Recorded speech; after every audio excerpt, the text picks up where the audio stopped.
तो राहुल जी कैसे बन गए, जवाब दीजिए।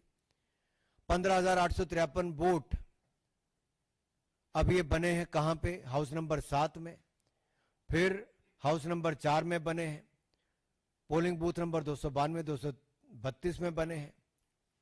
फिर अगला देखिए 92,747 नए वोटर्स की एडिशन हुई, मास एडिशन हुई। आप नाम सुनिए, आपको पता चल जाएगा क्या हुआ है। सैदून, नाम क्या है, सैदून 89 ईयर्स एज, अब्दुल हक 85 साल की उम्र, सद्दाम 91 साल की उम्र। तो सैदून, अब्दुल हक, सद्दाम 99, 85, 91 साल की उम्र में पहली बार के वोटर बताते हैं। मोहम्मद याकूब 92 साल, हसमतून 85 साल, ये नए वोटर आपके बन जाते हैं। अब इस तरह से फेक बर्थ सर्टिफिकेट आप लोग दिलाते हो, वोटर आप लोग बनवाते हो, फर्जीवाड़ा आप लोग करते हो।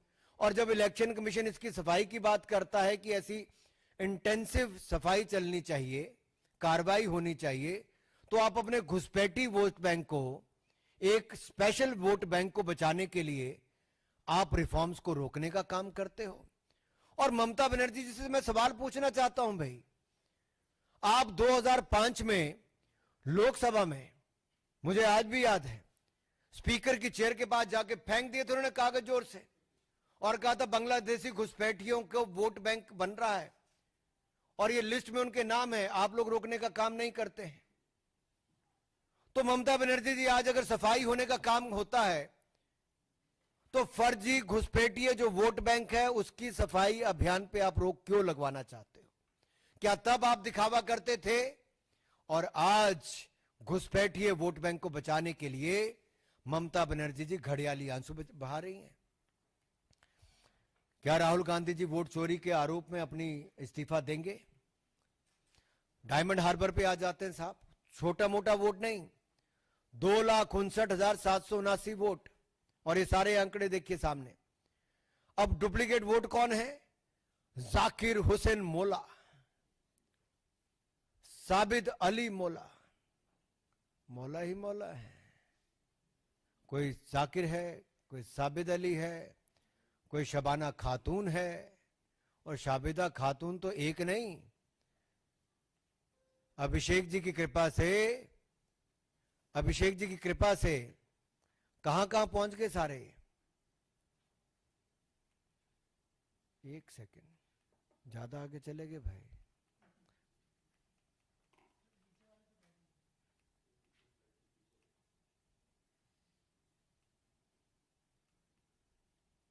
एक सेकंड,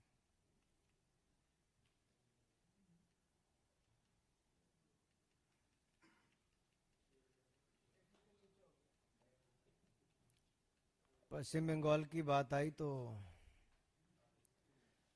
पहुंच गए ठीक जगह। तो वापस आते हैं अभिषेक जी के जगह पे, और डायमंड हार्बर में देखिए काम कैसे है। जाकिर हुसैन मौला, सोबिद अली मौला, शबाना खातून, 3-3 जगह इनके वोट बन गए साहब। Polling station 152, polling station 50, polling station 86, और 28 वोटर आईडी एक ही घर पे, हाउस नंबर 1 पे बने, 265 नंबर पोलिंग बूथ पे, डायमंड हार्बर असेंबली कॉन्स्टिट्यूंसी में। नाम आपके सामने है, सब पता चल रहा है कौन नाम है, क्या पृष्ठभूमि है। 111 वोट आईडी एक ही घर पे, 66 नंबर पोलिंग बूथ पे, हाउस नंबर 97 में बने। खुर्शीद आलम, नाम खुर्शीद आलम का वही रहता है, पिता का नाम, बाप का नाम बार बार बदलता है। अब्दुल मजीद, तोजदे लश्कर, ये बार बार देखिए अपना एजेंडा चला के इन्होंने कैसे ये फर्जी वोटवाड़ा किया है, घुसपैठी वोट बैंक। और घुसपैठ कितनी है वोट बैंक की आप देख सकते हैं। हाउस नंबर 11 में कितने वोट बने, हाउस नंबर 26 में कितने बने, ये फाल्टा विधानसभा और बिश्नपुर विधानसभा का आता है। और 225 बूथ पे फिर कितने पोलिंग वोट बने, 43,947 वोट मिक्स हाउस होल्ड में जाके बना दिए। और मास एडिशन जो हुई है, थोक में जो वोट बना है, वो 56,564। सरीमन बीबी, हमीदा बीबी, सलेहा मौला, रजमन शेख, अजूफा मौला। अरे भाई, ये सारे लोगों के नाम आपके यहां पर आ गए, तो मैं आपसे सिर्फ इतना पूछना चाहता हूं कि आप आखिरकार ऐसा क्यों कर रहे हो?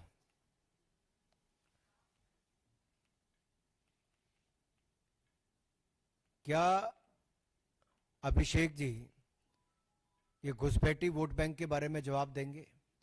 क्या वो अपना इस्तीफा देंगे, डायमंड हार्बर से इस्तीफा देंगे? मेरा सवाल केवल उनसे इतना ही है। अब अगर मैं बात करूं अखिलेश जी की, तो अखिलेश जी के भी यहां पर काफी 2,91,798 डाउटफुल वोटर हैं। कितने? अखिलेश जी के यहां पे 2,91,798 डाउटफुल वोटर हैं। और अखिलेश जी चुनाव कितने वोट से जीते? 1,70,922 वोटों से। अब साहब इसमें देखिए, बड़ी मजेदार बात है कि अकील का वोट यहां पे नजर आपको आ रहा है, राजू पिता का नाम मुल्ला, उसका वोट नजर आता है, और ये एक नहीं दो दो जगह नजर आता है। एक जगह अकील पिता का नाम खलील, आयु भी सेम रखते हैं, लेकिन वोट बार बार बनता है, डुप्लीकेट होके बनता है। इसी तरह से फेक एड्रेस के साथ 1,53,919 वोट बनते हैं, जिनमें से एक उदाहरण मैं आपको दे रहा हूं कि 79 वोट एक ही आईडी पे 79 वोटर आईडी बनती है, हाउस नंबर 244 पे, 185 नंबर पोलिंग बूथ पे, कन्नौज में। और कन्नौज आप जानते हैं किसके इलाका है। दूसरा आप देखिए, हाउस नंबर 187 में, पोलिंग बूथ नंबर 150 पे कितने ही वोट बन गए। और उससे अगले देखिए, चबरामऊ में हाउस नंबर 7 में 484 नंबर बूथ पे कितने पोलिंग बूथ बन गए। सब फर्जीवाड़ा ऐसे किया है। फिर मास एडिशन जो हुई, उसमें आपको नाम सुन के और एडिशन सुन के अपने आप पता चल जाएगा। रोजी बेगम 120 साल उम्र, मुफीद 107 उम्र, कहां पे? रसूलाबाद में, कन्नौज में। अब कल एक टी शर्ट पहन के तो आए थे, क्या इनकी टी शर्ट भी पहन के आएंगे ये लोग? क्या अखिलेश जी भी वोट चोरी के जुर्म में इस्तीफा देंगे? डिंपल जी की भी कहानी इसी तरह की है। 2,55,914 डाउटफुल वोटर हैं, जिनमें से 2,21,639 वोट से वो जीती है। तो क्या इनको भी इस्तीफा देना है? इनके भी वोटर देखिए, मास एडिशन में नाम क्या है? सबरी बेगम, हमदीन बेगम, शाह मोहम्मद, उम्र कितनी है? 78 साल, 78 साल, 81 साल, मोहम्मद शाहबाज, नूर मोहम्मद रहमानी, निसार बानो, 79 साल उम्र, 83 साल उम्र, 84 साल उम्र। अब डिंपल जी से मेरा सवाल यह है, क्या वो भी इस्तीफा देंगी? और कोलत्तूर में 19,476 डाउटफुल वोटर हैं स्टालिन जी के यहां पे। और आप देखिए 9,133 वोटर फेक एड्रेस पे कैसे बने हैं। हाउस नंबर 11 पे 30 वोटर आईडी एक ही घर पे बन गई, 84 नंबर पोलिंग बूथ पे, कोलत्तूर असेंबली सेगमेंट में। मोहम्मद अमीन, जफर अली, आरिफा, आयशी बीबी, अनवर, रईफुल्ला, रफीउल्ला, रफीउल्ला, ये तीन तीन नाम, रफीउल्ला के तीन तीन वोटर आईडी बन गए भाई। स्टालिन जी कहां हो? Mister Stalin, my question to you is, how Rafiullah name appears 3 times on polling booth number 157? Is it a mistake or is it done purposefully? And similarly, such more examples are given here. अब अगर आप ये headlines को देखेंगे तो घुसपैठिए vote bank को बचाने के लिए राहुल गांधी जी एसआईआर पर प्रश्न चिन्ह खड़ा करते हैं, स्टालिन जी एसआईआर पर प्रश्न चिन्ह खड़ा करते हैं, सोनिया जी प्रियंका जी प्रश्न चिन्ह खड़ा करते हैं, अखिलेश जी प्रश्न चिन्ह खड़ा करते हैं। लेकिन आज बड़ा प्रश्न चिन्ह अभिषेक जी हों, राहुल जी हों, प्रियंका जी हों, सोनिया जी हों, स्टालिन जी हों, अखिलेश जी हों, इन सबके लोकसभा से विधानसभा क्षेत्रों में जो वोटों का फर्जीवाड़ा और जो मल्टीपल वोट बनाए हैं, वो अपने आप में दिखता है कि इसके पीछे खेल केवल अपने घुसपैठी वोट बैंक को बचाने के लिए है। मैं आपसे इतना ही कहूंगा, महाराष्ट्र में भी मैं आपको उदाहरण मैंने दिया था। महाराष्ट्र में यूपीए के टाइम पे वोट ज्यादा ऐड हुआ, हमारे टाइम पे कम हुआ। भांडाफोड़ जब कांग्रेस के अपने ही मंत्री ने किया तो उस दलित नेता को रंजना को इस्तीफा देने के लिए मजबूर कर दिया। फेक रिलेटिव्स का खेल अभिषेक जी के लोकसभा क्षेत्र में साफ देखने को मिला। अब तो यही लगता है विपक्ष के इस शोर को देख के कि चोर मचाए शोर। और मैं एक बात जरूर कहूंगा, वायनाड से लेकर रायबरेली से लेकर डायमंड हार्बर हो या अखिलेश जी का लोकसभा क्षेत्र हो, हर जगह यह सवाल खड़ा होता है कि इन्होंने फर्जी वोट क्यों बनने दिए, आखिरकार इन्होंने ये काम क्यों किए, क्या ये वोट की चोरी और घुसपैठियों को जो संरक्षण है इसको देखते हुए अपना इस्तीफा देंगे। तो मेरा उनसे सवाल है, अखिलेश जी, राहुल जी, प्रियंका जी, ये कब इस्तीफा देंगे? और प्रोपेगेंडा किंग तो आपको पता ही है कौन है, जो हर बार भय और भ्रम फैलाने का काम करते हैं। और प्रोपेगेंडा किंग के लिए कोई नई बात नहीं है। चुनाव से पहले वो संविधान के बारे में भ्रम फैलाते हैं, झूठ फैलाते हैं, लोगों में प्रोपेगेंडा फैलाते हैं, और चुनाव हार जाने के बाद फिर खिसक जाते हैं, विदेश यात्रा पर चले जाते हैं। और मैं राहुल जी से कहूंगा, प्रोपेगेंडा फैलाने की बजाय अपना एजेंडा बिहार चुनाव के लिए कोई तय करें, आत्म निरीक्षण करें, आत्म चिंतन करें। और जो देश की जनता ने मोदी जी को बार बार जिताया, भारतीय जनता पार्टी को बार बार जिताया, देश की जनता को गाली देना बंद करें, देश की जनता के वोट का अपमान बंद करें। और ये जो आपका एजेंडा भारत के लोकतंत्र को कमजोर करने का है, भारत की संवैधानिक संस्थाओं पर प्रश्न चिन्ह खड़ा करने का है, भारत की संविधान संस्थाओं को खत्म करने का आपकी एक शुरुआत जो आपका एजेंडा चल रहा है, आप इस एजेंडा और प्रोपेगेंडा को खत्म कीजिए। आप कोई बवंडर नहीं मचा पाएंगे, आप ब्लंडर पर ब्लंडर ही करते जाएंगे। धन्यवाद। मित्रों, प्रश्न सादर आमंत्रित है देवेंद्र पारासर, इंडिया टीवी।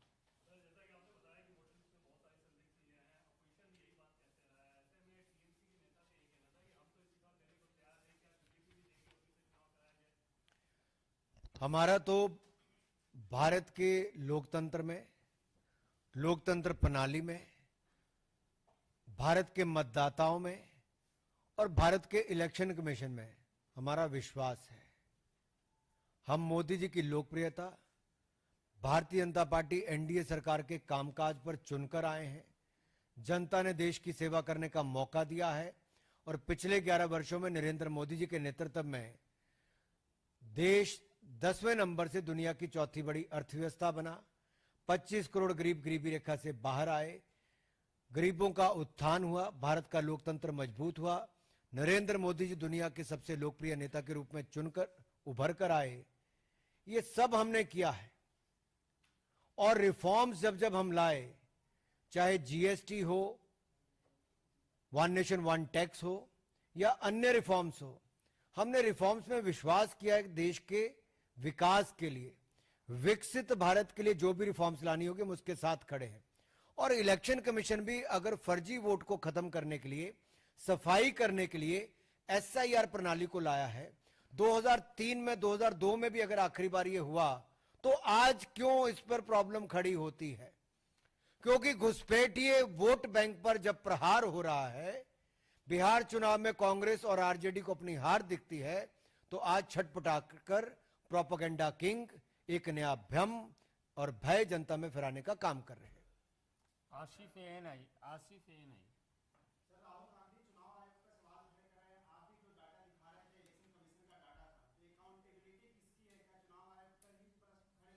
मैं आपसे एक सीधा, जब आपने अपना वोट बनाया तो किसने बनाया? देश में अपना वोट, जब मैं 18 साल का बना तो मेरी जिम्मेदारी में अपना वोट बनाऊं, पर मुझे ये कहीं पे अधिकार नहीं कि मैं 3-3 वोट बनाऊं, अलग अलग पोलिंग बूथ पर, एक ही पोलिंग बूथ पर 3 वोट बनाऊं, ये अधिकार नहीं है कहीं पे।